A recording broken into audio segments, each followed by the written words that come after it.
अन्य सभी वरिष्ठजन, देश भर से आए कार्यकर्ता साथी, देवी और सज्जनों, सर्वप्रथम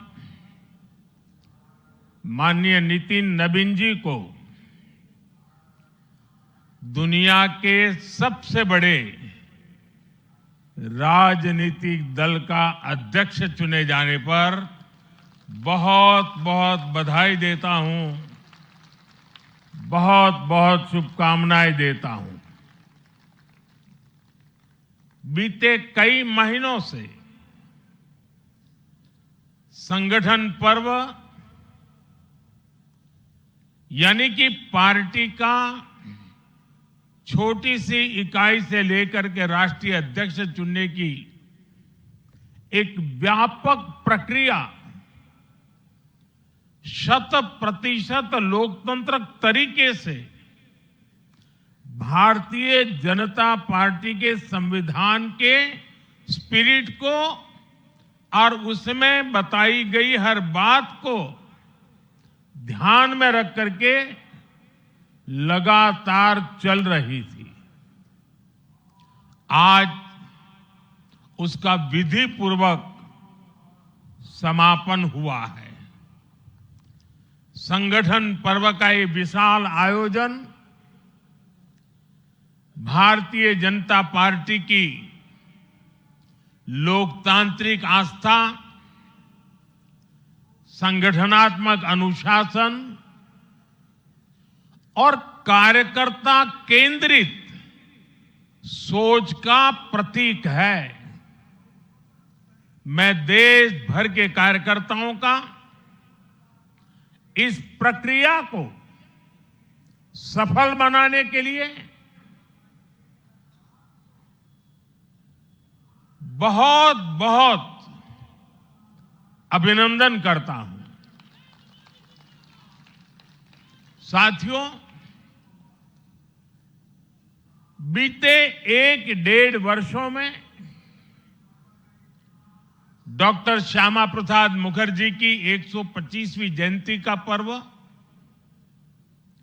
अटल जी की 100वीं जन्म जयंती, राष्ट्रीय स्वयंसेवक संघ के 100 वर्ष, ऐसे महापर्व हम मनाते रहे हैं। ये वो प्रेरणाएं हैं जो देश के लिए जीने के हमारे संकल्प को और मजबूत करती हैं। हमारा नेतृत्व परंपरा से चलता है, अनुभव से समृद्ध होता है और जनसेवा, राष्ट्र सेवा के भाव से संगठन को आगे बढ़ाता है। साथियों, अटल जी, आडवाणी जी और मुरली मनोहर जोशी जी के नेतृत्व में बीजेपी ने शून्य से लेकर शिखर तक का सफर देखा है। इस सदी में वेंकैया नायडू जी और नितिन गडकरी जी सहित हमारे कई वरिष्ठ साथियों ने संगठन को विस्तार दिया है। राजनाथ जी के नेतृत्व में पहली बार बीजेपी ने अपने दम पर पूर्ण बहुमत हासिल किया। फिर अमित भाई के नेतृत्व में देश के अनेक राज्यों में भाजपा की सरकारें बनी। लगातार दूसरी बार केंद्र में बीजेपी की सरकार बनी। फिर जेपी नड्डा जी के नेतृत्व में भाजपा पंचायत से लेकर पार्लियामेंट तक और सशक्त हुई। केंद्र में लगातार तीसरी बार भाजपा एनडीए की सरकार बनी। मैं पूर्व के सभी अध्यक्षों का उनके अमूल्य योगदान के लिए देश के कोटि कोटि कार्यकर्ताओं की तरफ से और मेरी तरफ से बहुत बहुत अभिनंदन करता हूं।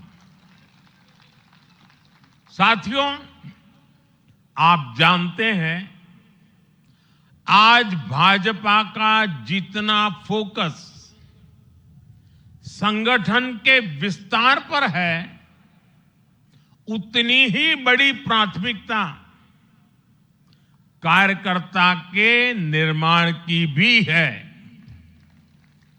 भाजपा एक ऐसी पार्टी है जहां लोगों को लगता होगा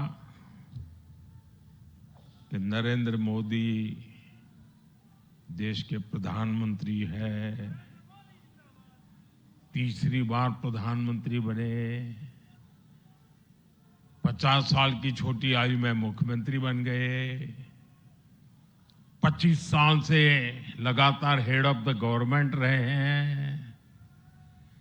ये सब अपनी जगह पे हैं, लेकिन इन सबसे भी बड़ी चीज मेरे जीवन में है, मैं भारतीय जनता पार्टी का कार्यकर्ता हूं। ये सबसे बड़ा गर्व है। और जब बात पार्टी के विषयों को आती है, तब माननीय नितिन नवीन जी, मैं एक कार्यकर्ता हूं, वे मेरे बॉस हैं।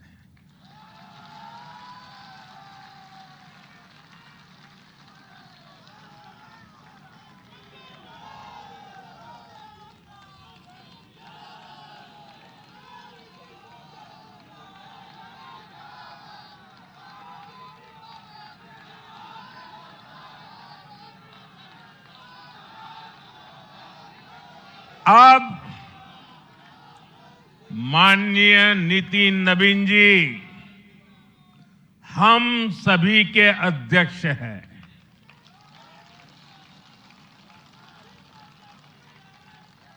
और उनका दायित्व सिर्फ भाजपा को भी संभालना इतना नहीं है, एनडीए के सब साथियों के बीच भी उन्होंने तालमेल का बहुत बड़ा दायित्व भी देखना होता है। साथियों, माननीय नितिन जी के संपर्क में जो भी आया है, वो उनकी सरलता और सहजता की चर्चा जरूर करता है। बीजेपी युवा मोर्चा का दायित्व हो, अलग अलग राज्यों में प्रभारी के रूप में जिम्मेदारी हो, या फिर बिहार सरकार में काम करने का अनुभव हो, नितिन जी ने हमेशा जब जब जो जहां जहां जो जिम्मेवारी मिली, अपने आप को उन्होंने साबित किया है। जिम्मेवारी देने वालों को भी उनके कार्य ने गर्व से भर दिया है। साथियों, ये 21वीं सदी है और देखते ही देखते 21वीं सदी के पहले 25 वर्ष तो पूरे भी हो चुके हैं। आने वाले 25 वर्ष बहुत महत्वपूर्ण है। ये वो कालखंड है जब विकसित भारत का निर्माण होना है और होना तय है।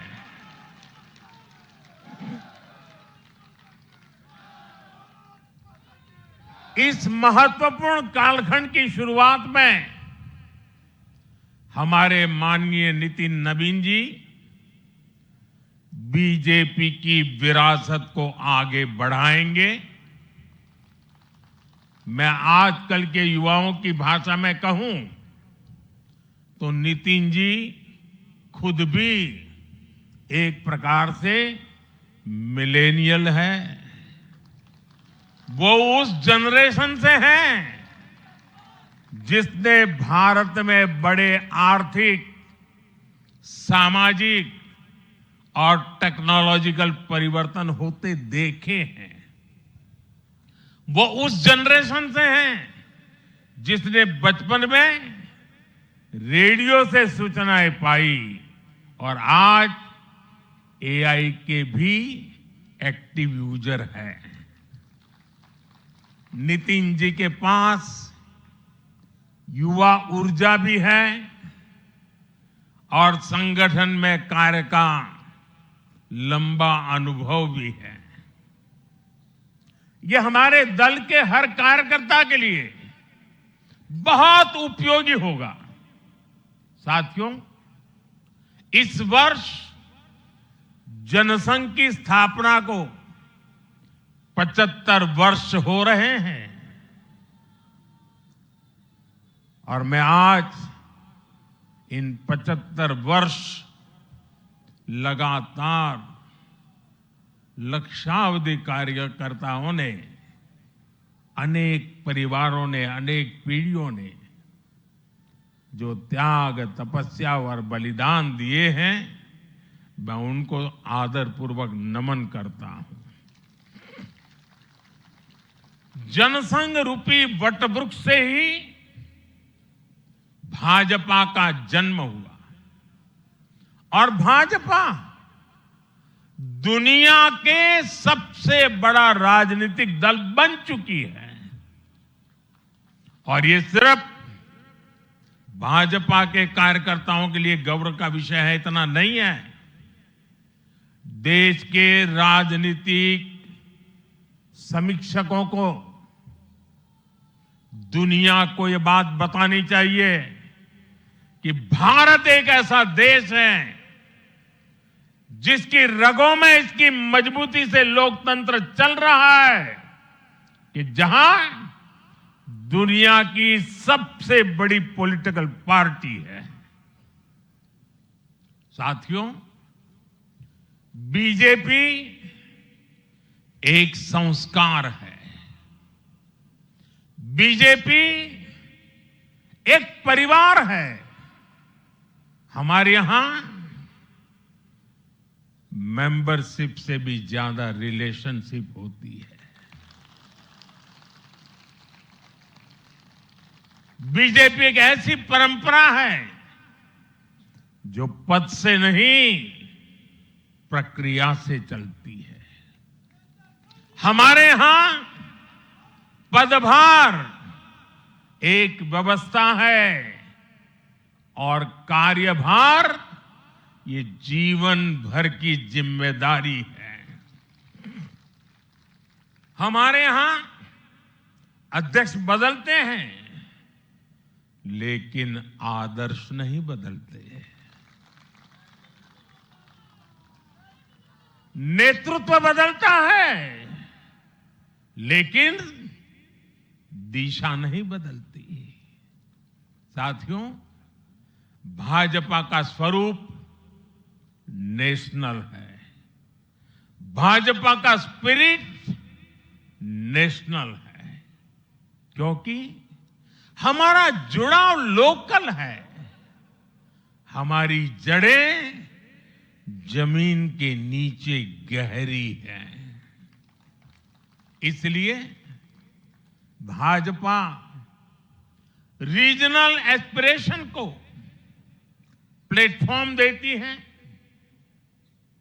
उन्हें नेशनल एम्बिशंस का आधार बनाती है। और इसलिए आज देश के कोने कोने के लोग भाजपा के साथ हैं, भाजपा के साथ जुड़ रहे हैं। और इतना ही नहीं, जो भी अपनी राजनीति का प्रारंभ करना चाहता है उसको भी भाजपा का प्रवेश द्वार सबसे उत्तम, सबसे सुरक्षित लगता है।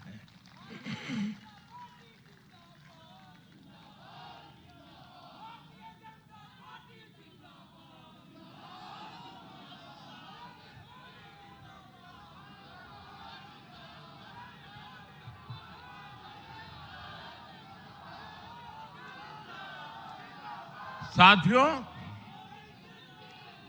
जनता जनार्दन की सेवा ये हमारे लिए हमेशा सर्वोपरि रही है।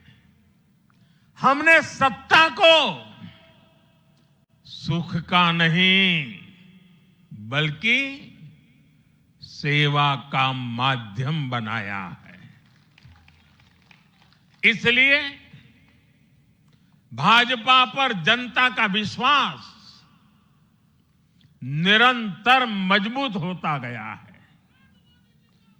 अगर बीते 11 वर्षों की ही बात करें तो भाजपा की यात्रा जन विश्वास अर्जित करने की अद्भुत यात्रा रही है।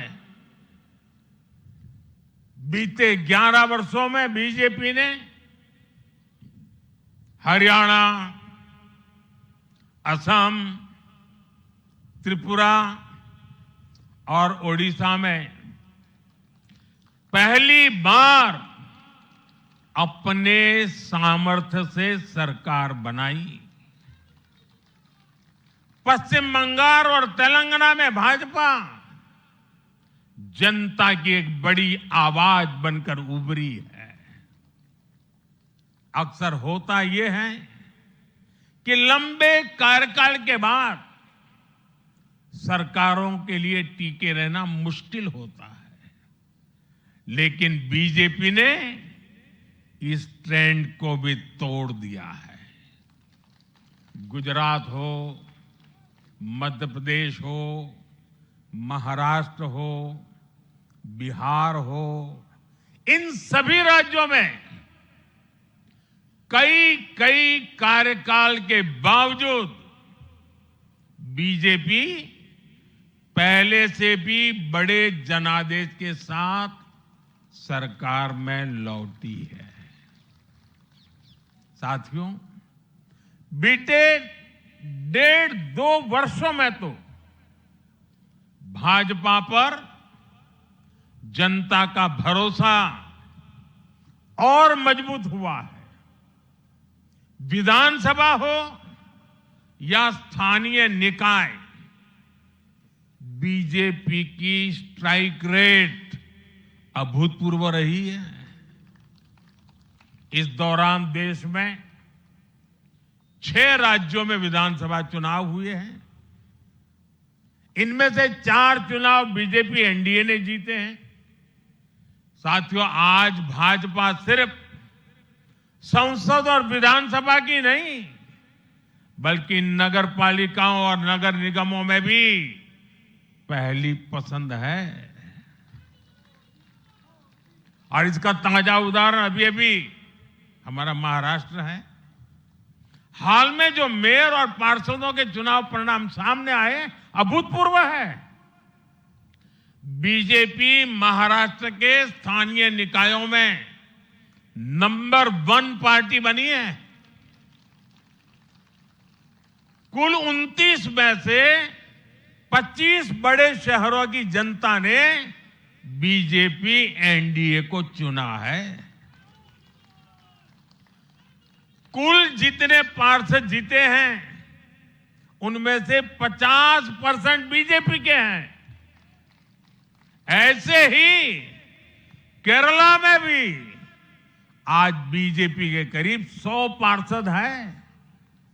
केरला की राजधानी तिरुअनंतपुरम की जनता ने मेयर चुनाव में 45 साल बाद लेफ्ट से सत्ता छीनी और भाजपा पर भरोसा किया।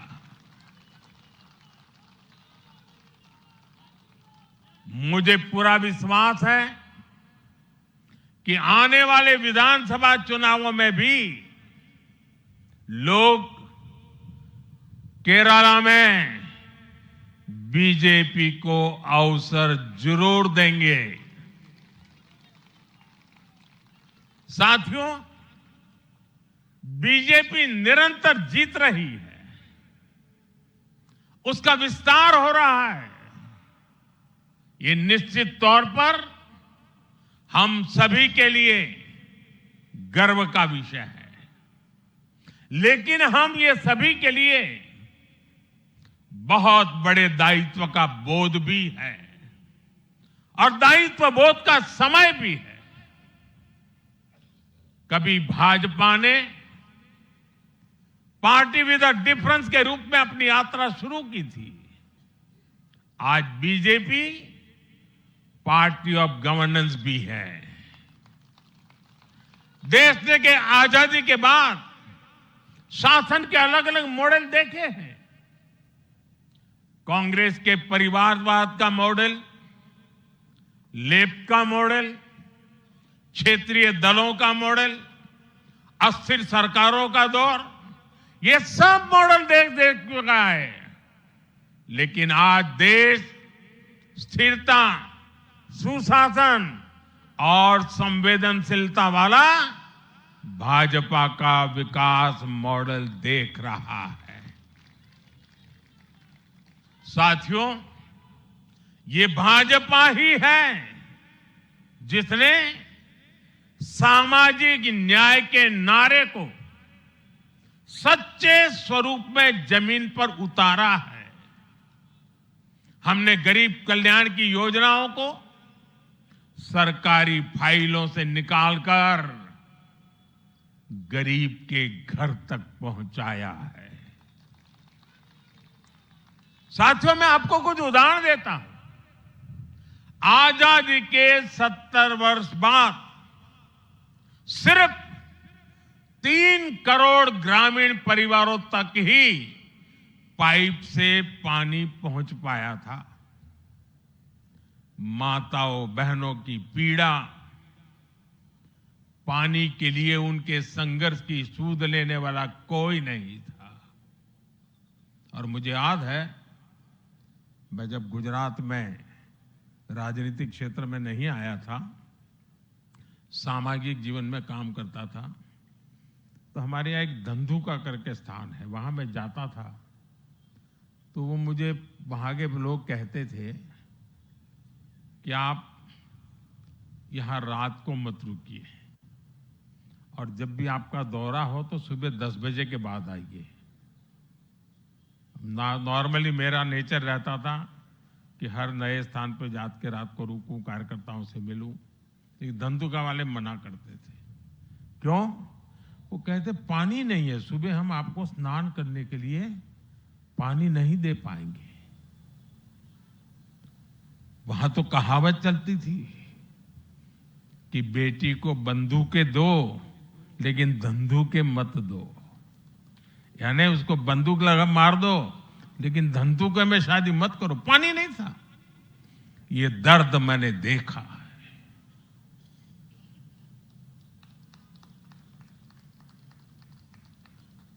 मैं धरती की सच्चाई से जुड़ा था। माताओं बहनों की पीड़ा अपनी आंखों के सामने देखी थी।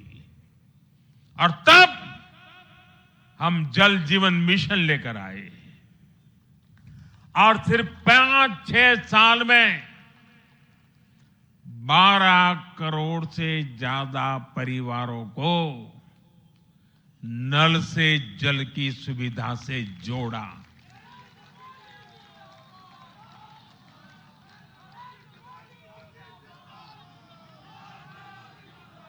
साथियों, ये हमारी सरकार है जिसने धुएं से बीमार होती बहनों की पीड़ा समझी। वरना पहले तो एलपीजी गैस को भी अमीरों का ही सौभाग्य मान लिया गया था।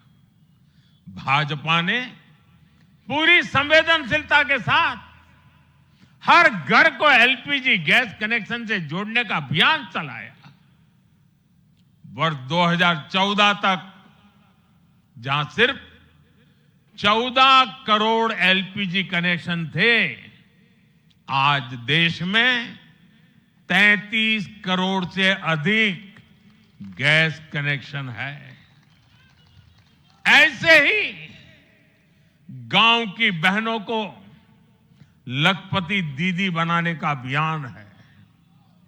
यह भी इसलिए संभव हो पाया क्योंकि भाजपा बहनों बेटियों के सपनों के प्रति संवेदनशील है।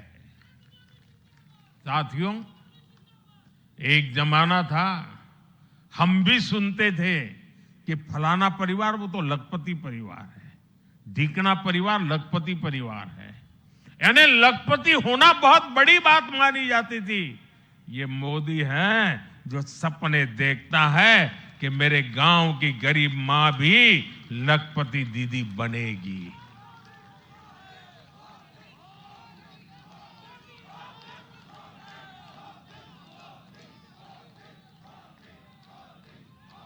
साथियों, दशकों तक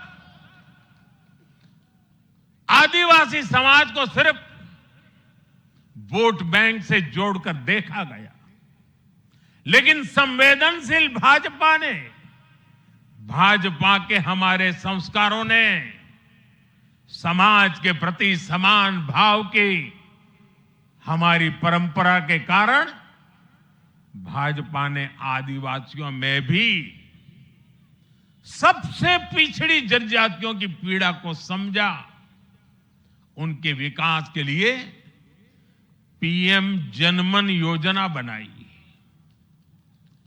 और पीएम जनमन योजना के लाभार्थी इतने बिखरे हुए हैं और एक दो दूर दूर जंगलों में पड़े हैं। उनसे एक म्युनिसिपैलिटी की सीट भी जीती नहीं जा सकती है।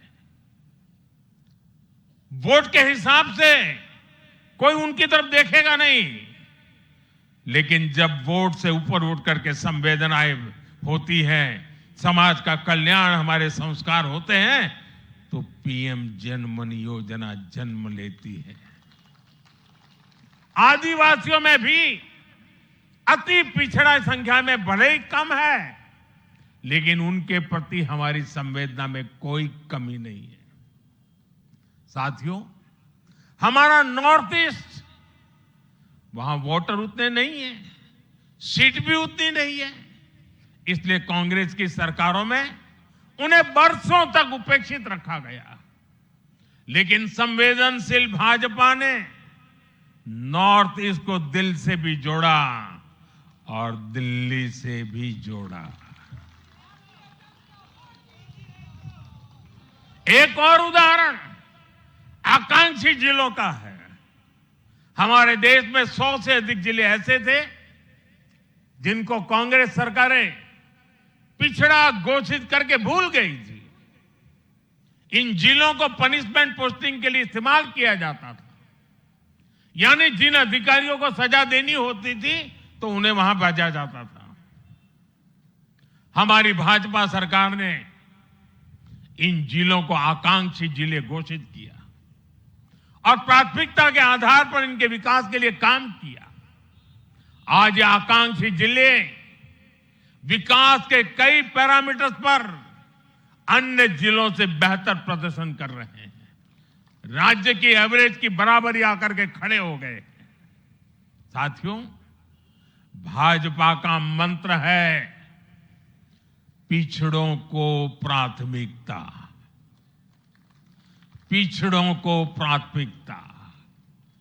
जिनकी किसी ने सूद नहीं ली, हमने उनकी साधना की है। जिनको किसी ने पूछा नहीं, मोदी ने उन्हें पूजा है। हमारी कार्य संस्कृति सर्वसमावेशी है, सर्वांगीण है, सर्वस्पर्शी है, सर्वहितकारी है, सर्व कल्याणकारी है। और ये कार्य संस्कृति गरीब को समान अवसर देने वाली है, गरीब को सशक्त करने वाली हैं। इसी वजह से सिर्फ एक दशक में 25 करोड़ लोगों ने गरीबी को पराजित किया है। और ये 25 करोड़ लोग कौन हैं? इनमें सबसे अधिक दलित, पिछड़े और आदिवासी परिवार है। साथियों, बीते वर्षों में जन विश्वास की जो पूंजी हमने अर्जित की है, उस भरोसे को कायम रखना बहुत बड़ी जरूरत है। देश की जनता 2047 तक विकसित भारत बनाने के लिए संकल्पित है। इसलिए बीते 11 वर्षों में रिफॉर्म्स की जो यात्रा हमने शुरू की है, वो अब रिफॉर्म एक्सप्रेस बन चुकी है। हमें राज्यों के स्तर पर, शहर की इकाइयों के स्तर पर, जहां भी भाजपा एनडीए सरकारें हैं, वहां रिफॉर्म्स की गति तेज करनी है। भाजपा सिटी गवर्नेंस का भी एक नया मॉडल देश के सामने प्रस्तुत कर रही है। इस लक्ष्य के साथ हम आगे बढ़ना चाहते हैं। साथियों, जब हम सत्ता में नहीं भी थे, तब भी हम अपने मूल आदर्शों से कभी नहीं भटके। हम राष्ट्र प्रथम के भाव से, नेशन फर्स्ट के भाव से डटे रहे, जूझते रहे, संकटों को झेलते रहे, जज्बात बढ़ाते रहे और जीतते भी रहे। हम वो लोग हैं, हमारा वो चरित्र है, हमारे वो संस्कार है। खुद से बड़ा दल और दल से बड़ा देश, ये भाजपा के हर कार्यकर्ता का संस्कार है, भाजपा के हर कार्यकर्ता का जीवन मंत्र है। इसी भाव के साथ बीते 11 वर्षों में हमने अनेक चुनौतियों पर विजय पाई है। जम्मू कश्मीर से आर्टिकल 370 की दीवार गिराना हो, 3 तलाक के खिलाफ कानून बनाना हो, इनको कभी असंभव माना जाता था। आज ये हकीकत बन चुके हैं।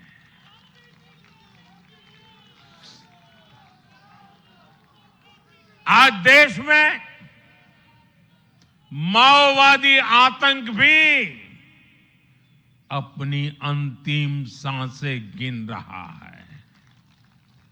साथियों, आगे भी हमें हर चुनौती का पूरे सामर्थ्य से सामना करना है। आज देश के सामने एक बहुत बड़ी चुनौती घुसपैठियों की है, आबादी के असंतुलन की है। दुनिया के धनवान देश, समर्थ देश, वे भी अपने देश में जो घुसपैठिए हैं, उनकी जांच पड़ताल कर रहे हैं और उनको पकड़ पकड़ करके निकाल रहे हैं। और दुनिया उनको पूछती नहीं है कि तुम घुसपैठियों को क्यों निकाल रहे हो। तुम तो लोकतंत्र का झंडा लेकर के घूम रहे थे, तुम तो पूरे दुनिया के नवाब बन के बैठे थे, क्यों निकाल रहे हो। दुनिया में कोई अपने देश में घुसपैठियों को स्वीकार नहीं करता। भारत भी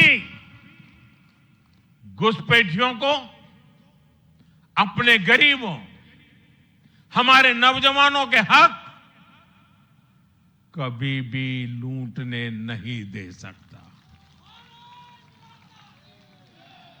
घुसपैठिए देश की सुरक्षा के लिए बहुत बड़ा खतरा है।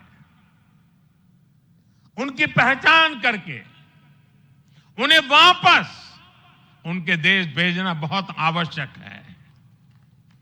इसके अलावा ऐसे राजनीतिक दल जो वोट बैंक की राजनीति में घुसपैठियों को बचा रहे हैं या उन्हें कवर दे रहे हैं, उन्हें हमें पूरी शक्ति से जनता के सामने बेनकाब करना ही होगा, उनको एक्सपोज करना ही होगा। साथियों, एक और बड़ी चुनौती अर्बन नक्सल की भी है। अर्बन नक्सल का दायरा इंटरनेशनल हो रहा है और यहां अर्बन नक्सल की बड़ी चतुराई होती है।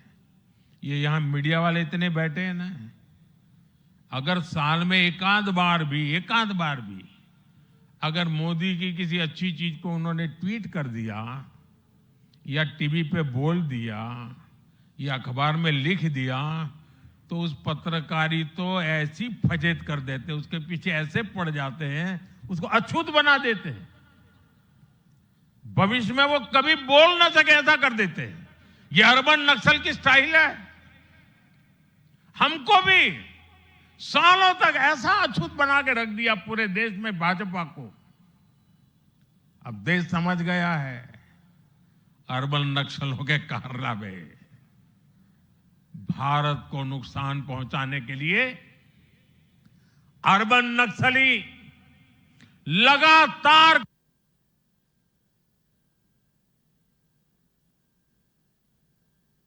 इस वक्त हम प्रधानमंत्री का संबोधन यहां